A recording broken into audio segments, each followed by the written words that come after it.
From $800 to a net worth of more than $200 million in 10 years. That's a pretty good story. And I wanted to talk to you about fear, which is something that the more I do mentoring, the more I see in those that I mentor. So let's talk about what fear is and how it can propel you either forward or paralyze you. So I wanted to read you reasonably short, but piece on Taylor Sheridan, who was a creator of Yellowstone, pretty famous, very successful series with Kevin Costner. But about 10 years ago, he was a number 11 actor on a calling list for a show and was down to his last $800. And so I'm going to read this to you. When his attorney attempted to negotiate a pay raise for his role as Deputy Chief David Hale in FX's Sons of Anarchy, an exec told him, "He probably deserves to make more, but we're not going to pay him more. There are 50 of him. He is number 11 on the call sheet. That's what that guy is, and that's all he's ever going to be." That was the final insult that convinced Sheridan, "I didn't want to be number 11 on the call sheet for the rest of my life." So he got to writing, and 4 years later, he turned in a screenplay that became Denis Villeneuve's highly praised Sicario in 2015.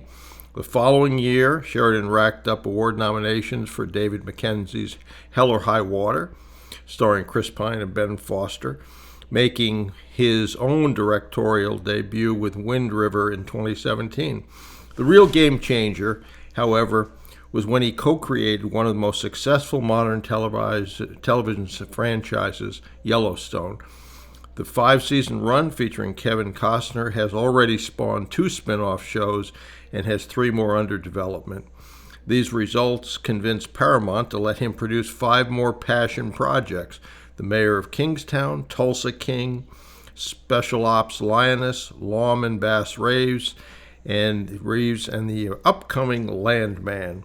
Today, Taylor Sheridan is worth over $200 million and is the proud owner of the historic Texas 4-6 Ranch, which he now rents out to Paramount to film some of the shows. How's that for being number 11 on the call sheet?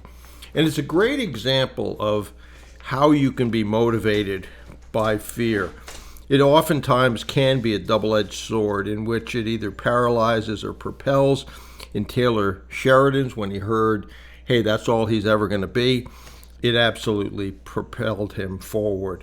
So if you look at fear can be a driver, and how the fear of regret can push you to take action is something that's very real. Fear of mediocrity, you can be upset and full of discomfort of settling for less than your potential. And then time pressure, realizing that time is finite, and that can create a sense of urgency to act. But whatever it is, there are things in fear that you can certainly look at and say, my past does not predict my future, as evidenced by the Taylor Sheridan story. So what can you do and maybe understand the consequences of inaction? Visualize your life in 5 to 10 years if you don't take action towards your why. Highlight the emotional toll of unfulfilled potential. That's regret, self-doubt, and dissatisfaction. And think about the concept of pain of discipline versus pain of regret. At the end, most people fail to understand that they are going to regret what they didn't do as opposed to what they did. So, how do you turn fear into fuel? First, acknowledge your fear.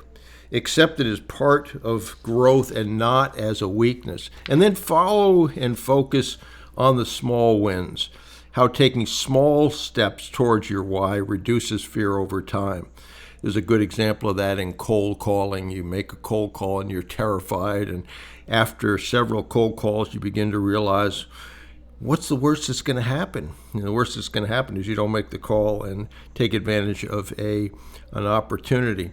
And then use visualizations. Imagine the success and fulfillment that comes from living up to your potential. We talk about having your why. We talk about affirmations. We talk about visualization. All of those things can help. So, every time we look at a story of a success, most of the time, if not all the time, they were motivated by some fear or failure or underachievement that they just didn't want to accept. And so it helped them to take risks and overcome obstacles, obviously. So what are some actionable tips you might be able to do to leverage fear? And we've talked about some of these. Write your obituary or visualize the legacy you want to leave behind. Create a list of what's at stake if you don't fulfill your why. Set deadlines to create accountability and reduce procrastination. And then find a mentor or community to help you with your goals and ones that they share. Obviously, we do that in the coaching that I do and the groups that I run. But you can certainly reframe fear as a guide rather than a barrier. The fear of staying where you are should always be greater than the fear of taking the next step. Oftentimes, just thinking about what's the worst that can happen, and most of the time, the worst that can happen is you don't take the next step. You don't seize the opportunity. And most of the time, that will eat away at you much more than taking a step. Understand failure will be part of the process. Not everything will work out. But if you keep at it, if you keep looking at how to improve things, if you have the right people around you, you will fail your way to success, as I often say. So I hope that helps.